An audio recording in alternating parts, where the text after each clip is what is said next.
Davi orou a Deus dizendo: dá-me um coração puro.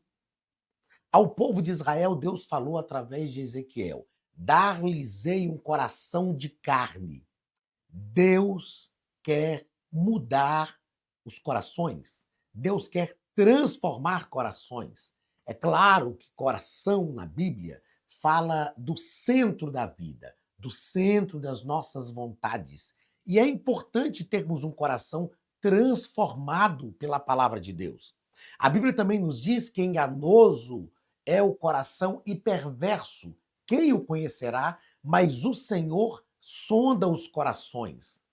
Eu sempre digo que se tem uma coisa que nós precisamos fazer é vigiar o nosso coração, pedir ao Espírito Santo que guarde o nosso coração, porque o nosso coração pode nos enganar, o nosso coração pode nos trair, o nosso coração pode se envaidecer, o nosso coração pode sim se distanciar de Deus sem que nós percebamos. Mas o Senhor transforma o nosso coração. Que essa transformação venha sobre a nossa vida todos os dias.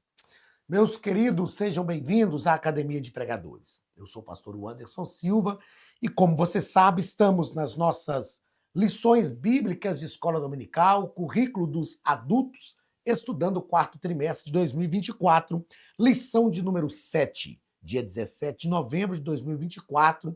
O título da nossa lição é A Promessa de um Coração Novo. Dentre as promessas de Deus, Deus também prometeu um coração novo, mudado, transformado. É claro que essa é uma promessa condicionada. Condicionada. Depende da nossa atitude. Deus pode fazer e Ele quer fazer, mas depende da nossa atitude. O nosso texto áureo está em Ezequiel, capítulo 36 e versículo 26. E vos darei um coração novo, e porei dentro de vós um espírito novo, e tirarei o coração de pedra da vossa carne, e vos darei um coração de carne. É claro que o que Ezequiel está falando, o que Deus está usando Ezequiel para falar com o povo de Israel, tem um sentido metafórico, tanto para falar do coração de pedra, por causa da dureza do coração do povo de Israel, da insensibilidade do coração do povo de Israel para ouvir a voz de Deus. E quando o Senhor fala coração de carne, ele está falando também de um coração que é suscetível, de um coração que recebe a palavra e que é transformado pela palavra. A verdade prática da nossa lição nos diz que o salvo em Cristo Jesus tem um coração novo, voltado para a palavra de Deus e disposto a fazer a sua vontade. É o que Davi orou a Deus no Salmo de número 51. Nós falamos na introdução aqui da nossa aula, dá-me um coração puro. Davi pede a Deus um coração puro. Nós precisamos orar ao Senhor para que o Senhor trabalhe o nosso coração. O Espírito Santo tem poder para fazer isso na nossa vida. A palavra-chave é coração e a leitura bíblica em classe está em Romanos, capítulo 2, versículos 25 ao 29 e Jeremias, capítulo 31, versículos 31 ao 34. Romanos, capítulo 2. Porque a circuncisão é, na verdade, proveitosa, se tu guardares a lei. Mas, se tu és transgressor da lei, a tua circuncisão se torna incircuncisão. Se, pois, a incircuncisão guardar os preceitos da lei, porventura a incircuncisão não será reputada como circuncisão? E a incircuncisão, que por natureza o é, se cumpre a lei, não te julgará porventura a ti pela letra e circuncisão, és transgressor da lei? A ti que, pela letra e circuncisão, és transgressor da lei?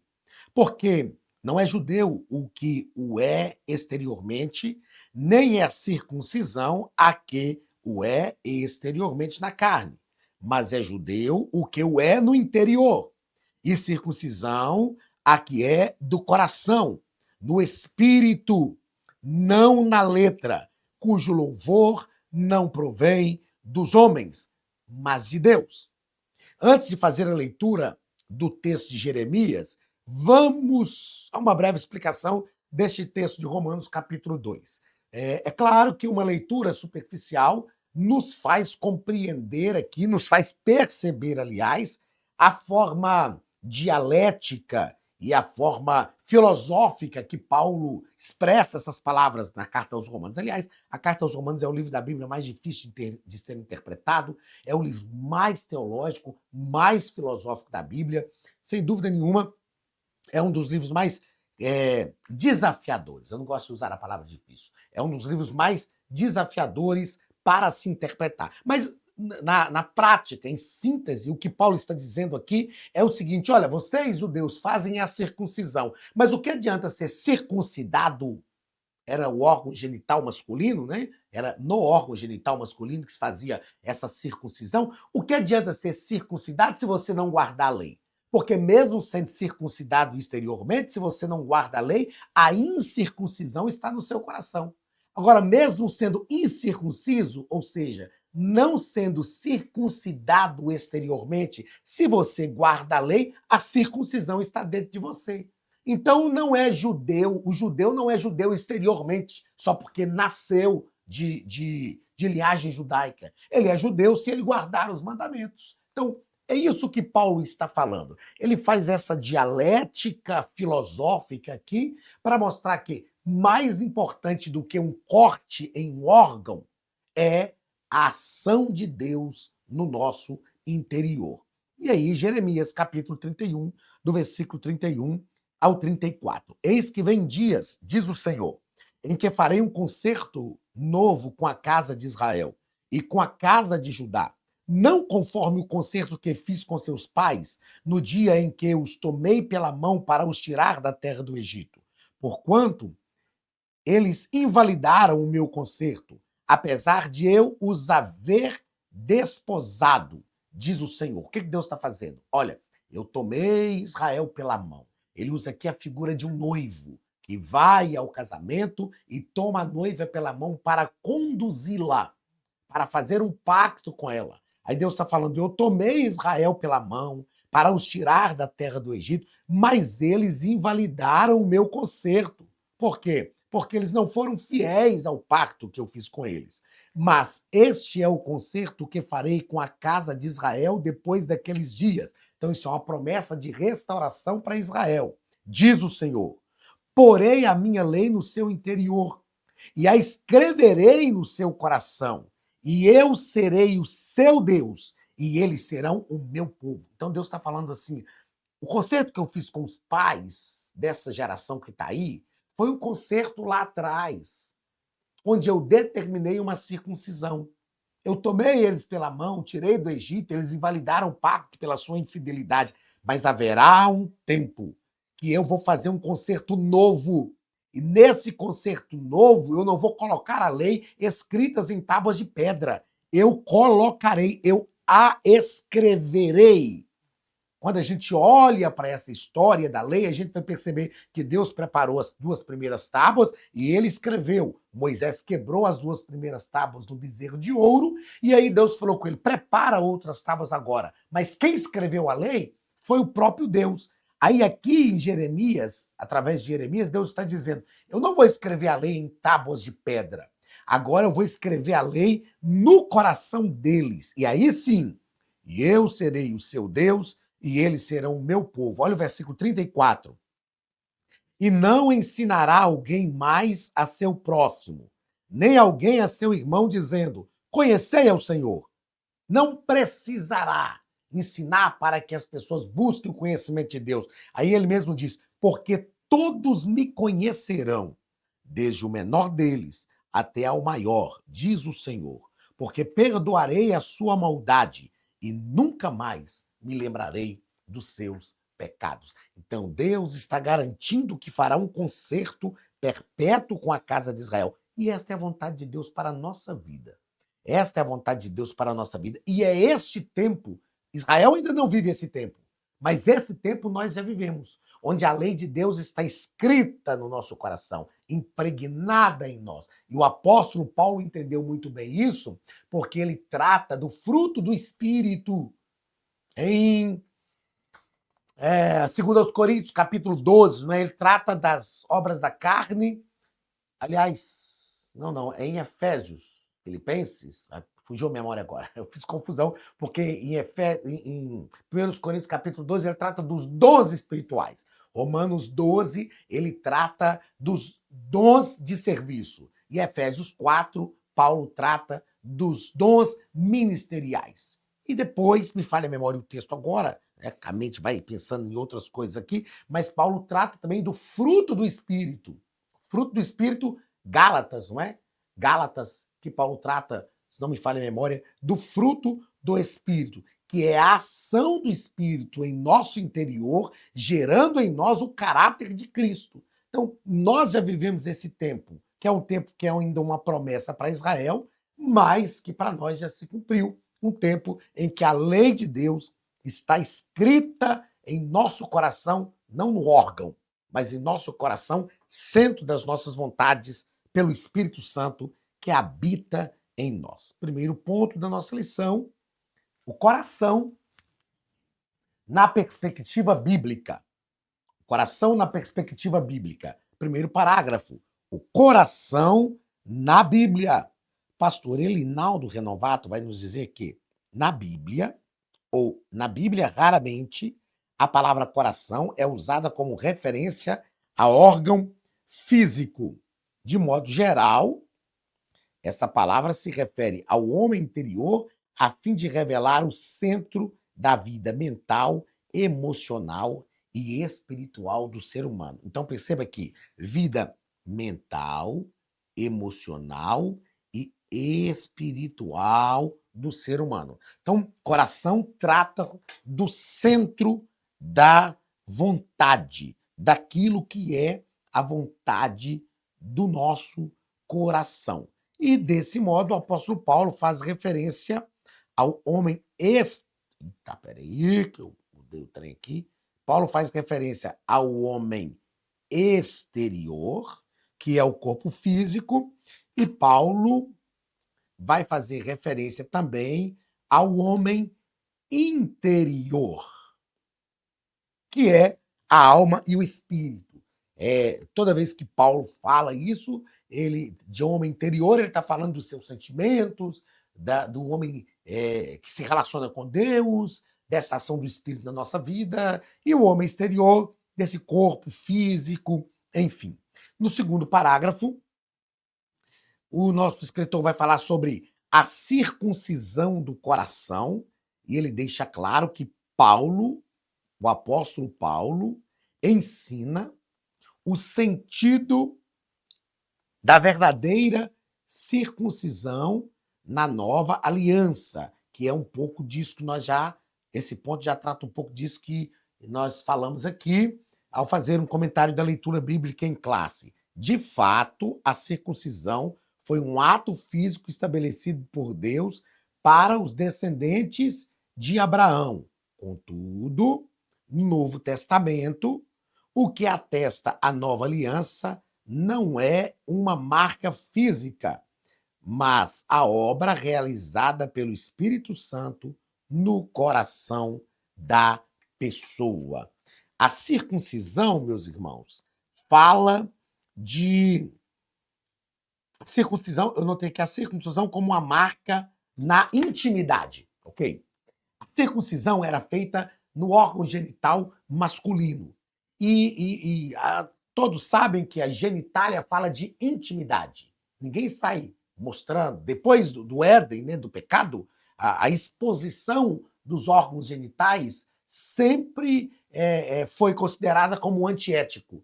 Então, a nossa intimidade é sempre preservada. E essa intimidade ela está caracterizada nos órgãos genitais, masculinos e femininos. Então, o que eu quero que você entenda aqui? Por que eu estou falando disso? Para que você entenda que quando Deus estabelece a circuncisão como uma marca feita na genitália masculina, Deus está falando que é uma marca feita na intimidade. E intimidade fala de relacionamento. Para quem que nós temos coragem? É claro, para nós, né? Porque é crente, que tem ética, ou se não é crente, pelo menos tem um pensamento ético, é regido por uma lei moral. Enfim, não precisa nem ser crente, mas tem que ser regido por uma lei moral e ter princípios éticos. Nós só expomos a nossa genitália para pessoas com as quais nós desfrutamos de intimidade, para a esposa. Nós somos crentes só para a esposa, não é verdade? Então, o que a circuncisão quer dizer nos nossos dias? A circuncisão é uma marca feita por Deus na nossa intimidade, ou seja, nós desfrutamos de uma intimidade com Deus. E é isto que Paulo trata na carta aos Romanos, capítulo 2, que é o texto da leitura bíblica em classe. Terceiro parágrafo do primeiro ponto. A Academia de Pregadores tem um recado para você. Olá, queridos alunos e alunas da Academia de Pregadores, que bom ter você conosco neste momento tão especial. Estamos aqui para apresentar a nova plataforma da Academia de Pregadores, que foi construída ao longo dos últimos meses com muito carinho, um grande investimento, para levar até você não somente um conteúdo de excelência, mas também tecnologia de ponta. Veja comigo. Os cursos estão organizados por trilhas na página principal. Aqui você encontra sugestões, lançamentos, temas específicos e outras categorias. No final da página tem uma trilha com todos os cursos. Após começar os seus estudos, a primeira trilha será Continuar assistindo, que mostra somente os cursos iniciados por você. Sobre a capa do curso, consta o número de aulas, a carga horária e um botão para adicionar aos favoritos.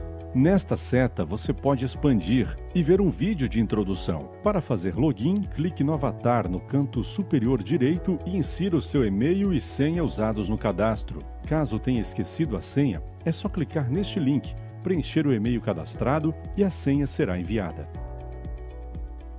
No canto superior esquerdo fica o novo menu do portal. Ao abrir um curso pela primeira vez, você vê as informações do curso e do professor. E na lateral, ou logo abaixo se for no celular, está a lista de módulos e aulas. Algumas aulas iniciais podem ser grátis e qualquer pessoa que fizer um cadastro rápido pode assistir. Após se matricular, aqui você vê as aulas concluídas, aulas liberadas ou agendadas.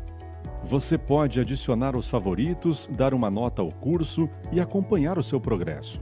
E se você sair do curso e retornar depois, o sistema vai abrir exatamente a última aula assistida. Se estiver no computador, use esta seta para ampliar a tela. Logo abaixo da videoaula você encontra os links para baixar anexos, como áudio e apostilas. E neste campo em branco, pode fazer as suas anotações enquanto assiste. Depois é só imprimir ou salvar. Quando terminar o curso, clique no botão Emitir meu certificado e ele será gerado automaticamente no mesmo instante e sem custo. Clicando no avatar, você tem acesso ao seu perfil e histórico de pagamento. Em Meus Cartões, pode adicionar um novo cartão de crédito para fazer o pagamento do seu plano. Se você já era nosso aluno e seu cartão não aparece aqui, adicione um cartão na nova plataforma. Então aproveite as novidades e clique em Assine Agora. Escolha um dos planos, venha para a Academia de Pregadores, a maior escola bíblica online do Brasil.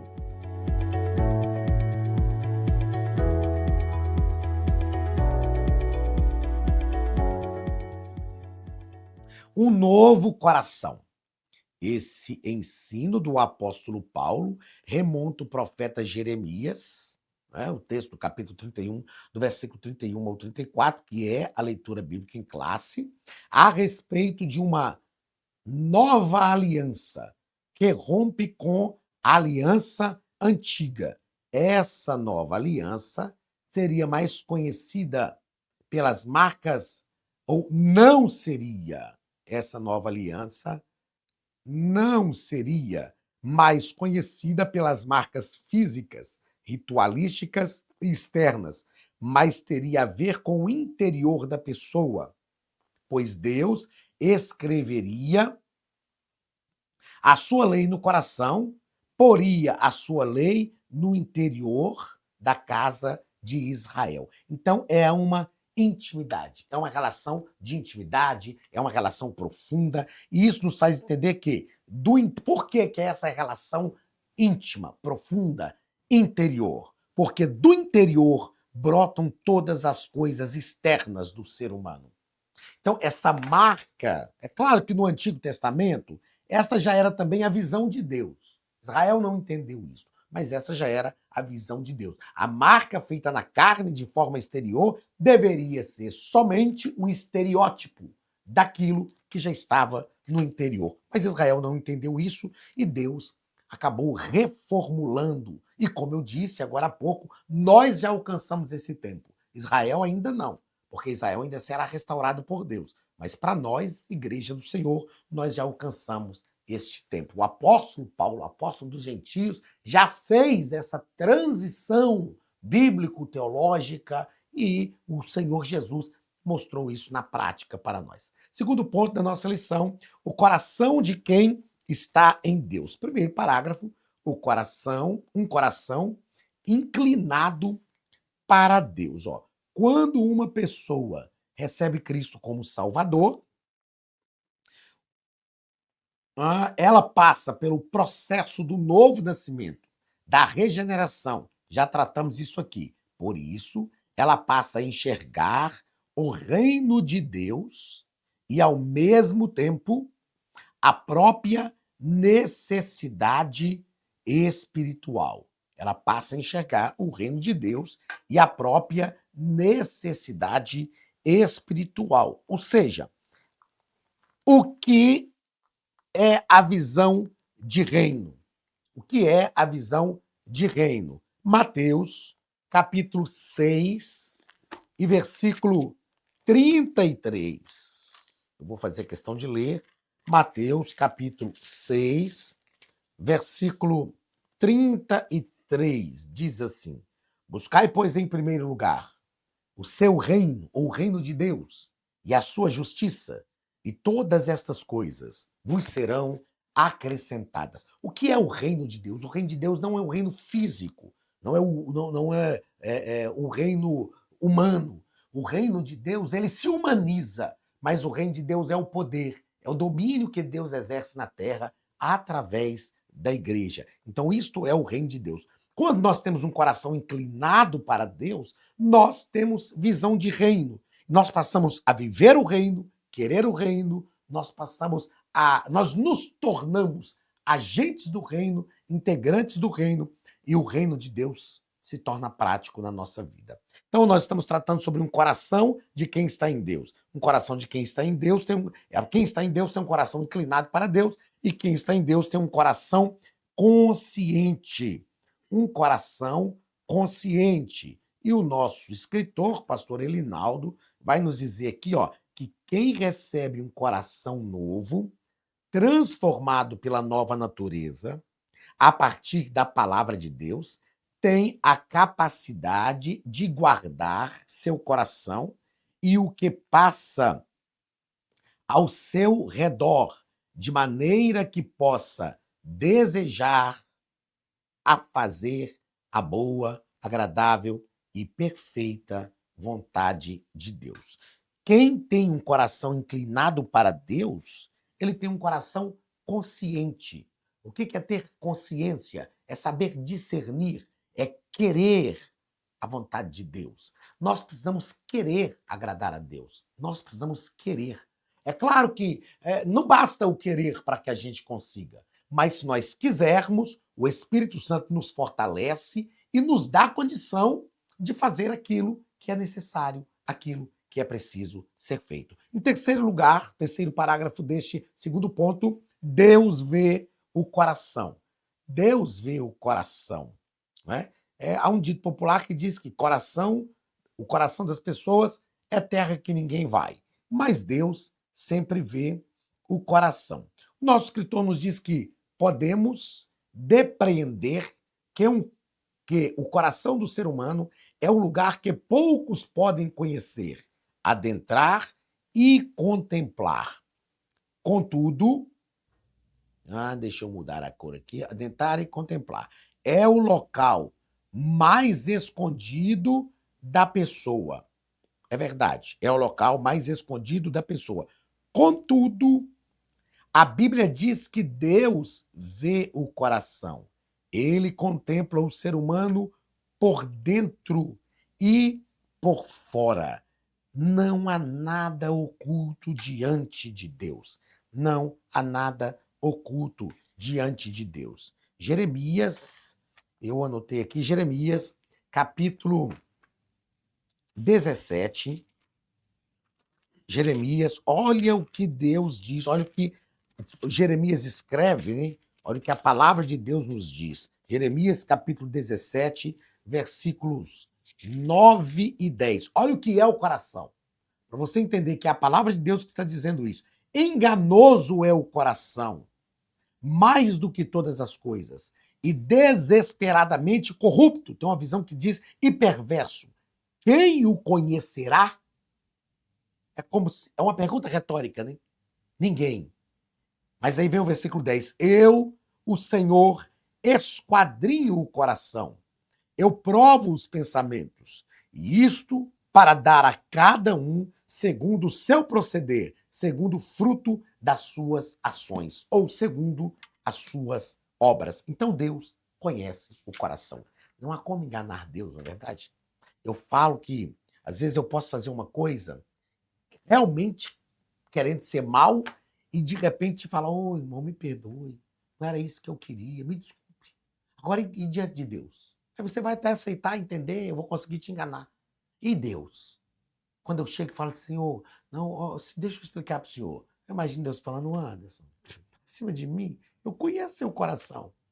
O salmista fala no Salmo 139 que antes que nós pensamos, ele já conhece. Ele conhece todas as coisas. Então a melhor coisa que tem é buscar de Deus coração puro. Terceiro ponto da nossa lição, o nosso escritor vai falar sobre promessas para o coração. A primeira promessa, um coração feliz. Um coração feliz. A Bíblia diz que o coração alegre serve de bom remédio, mas o espírito abatido virá a secar os ossos. Nós precisamos pedir a Deus que alegre o nosso coração, que alegre a nossa alma, que nos dê um coração feliz. Outra fala do nosso escritor. Hoje sabemos, pela ciência, que a alegria no coração, isto é, no interior, produz reações químicas que contribuem para o equilíbrio e a manutenção da saúde humana. Contribui para o equilíbrio e a manutenção da saúde humana. Outra coisa, a pessoa que procura a presença de Deus no seu dia a dia tem a alegria do Senhor, que é a nossa força. Nós precisamos lutar para que a alegria invada a nossa vida. Precisamos buscar equilíbrio na nossa mente, no nosso coração. Estava falando para minha filha, ela reclamando de uma situação, eu falei com ela, minha filha, curte esse negócio aí, ó. Aprenda a curtir a vida. Aprenda a fazer do limão a limonada.